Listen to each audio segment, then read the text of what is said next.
కావలి sub division పరిధిలోని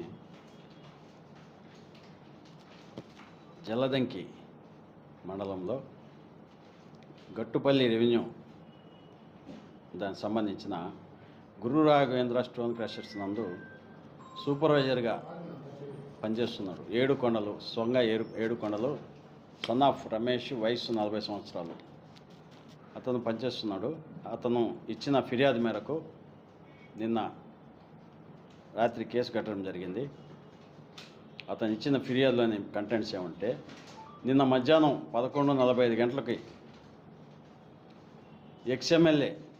కావలి ex-MLA ఆదేశాల మేరకు 4 ముద్దాయిలు ఇస్సారపు వేణు, గోళ్ళకు వినోద్ కుమార్, దామెర్ల శ్రావణ్ కుమార్, ఆత్మకూరు రాజేష్, వీళ్ళు 4 కూడా మన కావలి ఎమ్మెల్యే దగ్గుమాటి వెంకటకృష్ణారెడ్డి గారిని వాళ్ళ క్వారీ దగ్గరికి వెళ్ళి అక్కడ ఆయన వస్తారనే సమాచారంతో అతని మీద అటాక్ చేయాలనే ఉద్దేశంతో అక్కడికి వెళ్ళినట్టు, అక్కడంతా కూడా ఫొటోస్ అవి తీస్తూ ఉన్నట్టు, ఈ సమాచారం డ్రోన్ ద్వారా ఆయన రాకని గమనించాలని చెప్పేసి డ్రోన్ కూడా ఎగరవేసి డ్రోన్ ద్వారా ఎవరు వస్తున్నారు ఎవరు పోతున్నారు అంతా చూస్తా ఈ 4 ముద్దాయిలు కూడా వెయిట్ చేస్తూ ఉన్నారు ముందస్తు ప్రణాళికతో. ఆ టైంలో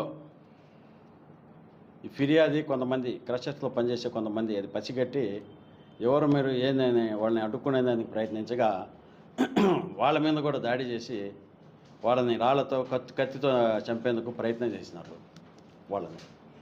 అది కుదరకపోయే కొందుకు వాళ్ళ స్టోన్ క్రషర్స్ నుంచి ఎక్కువ మంది వచ్చే కొందుకి 4 కూడా భయపడి పారిపోయారు. కావలి ఎమ్మెల్యే గారు అక్కడికి వస్తారు. అతన్ని అడ్డు తొలగించుకోవాలనే ఉద్దేశంతో ఈ 4 ముద్దాయిలు అక్కడ వేచి ఉన్నట్టుగా, A5 ముద్దాయి వీళ్ళని పంపించినట్టుగా ఫిర్యాదు చేయడం జరిగింది. ఆ ఫిర్యాదు మేరకు జలదంకి పోలీస్ స్టేషన్లో నిన్న కేసు నమోదు చేయడం జరిగింది. ఈ క్రమంలో ఈరోజు ఉదయం 10 గంటలప్పుడు ఈ కేసులో ముద్దాయిలు ఇద్దరిని జమ్మలపాలెం సెంటర్, జలదంకి మండలం జమ్మలపాలెం సెంటర్ వద్ద Issarapu Venu son of late Jayaramayya 34 years, Golla Vinod Kumar son of Venkateswarlu వయసు 30 సంవత్సరాలు, వీళ్ళిద్దరిని కూడా అరెస్ట్ చేయడం జరిగింది. అరెస్ట్ చేసి ఇప్పుడు రిమాండ్కి పంపడం జరుగుతుంది. మిగతా ముద్దాయిల కోసం కూడా అరెస్ట్ చేసేందుకు స్పెషల్ టీములు ఏర్పాటు చేసి వాళ్ళని త్వరగా అరెస్ట్ చేయాలనే ఉద్దేశంతో వాళ్ళందరూ కూడా మా స్పెషల్ టీములు బయట తిరుగుతున్నాయి కాబట్టి అరెస్ట్ చేసి రిమాండ్ చేయడం జరుగుతుంది. ఈ విధంగా ప్రజాప్రతినిధులకు సంబంధించిన ఆస్తుల మీద కానీ ఇళ్ల మీద కానీ వాళ్ళని ఫిజికల్గా అటాక్ చేయాలనే కానీ ఇట్లాంటి ఉద్దేశాలుండి ఎవరైనా ప్రయత్నించినా చేసినా కూడా చాలా చట్టపరంగా చాలా తీవ్రమైన చర్యలు తీసుకోవడం జరుగుతుంది. శ్రీధర్, DSP కావాలి.